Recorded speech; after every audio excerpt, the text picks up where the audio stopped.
காட்டுல ஒரு ஒட்டகச்சிவிங்கி இருந்ததா.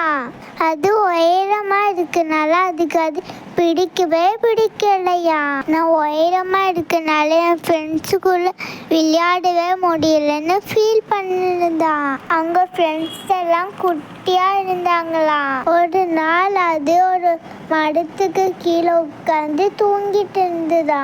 அப்ப பார்த்து பயங்கரமா காத்தடிச்சுதா. அப்போ ஒரு மரத்துல இருந்து குருவி கூட கீழே விடுற மாதிரி வந்ததா.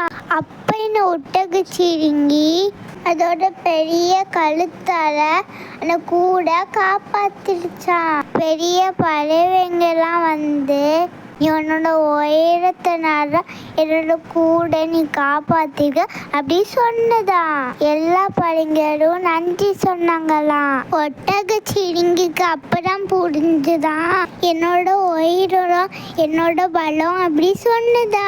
இனிமேல் நான் என் உயரத்தை நினச்சி கஷ்டப்பட மாட்டேன் அப்படின்னு சொன்னதா. அந்த கதையோட நீதி என்னன்னா, நம்மளோட தனி துவனா நம்மளோட பலம். எனக்கு அதோட எனக்கு பிடிச்சிருந்தா லைக் பண்ணுங்க, ஷேர் பண்ணுங்க. இன்னொரு வீடியோ சந்திக்கிறேன். பாய்.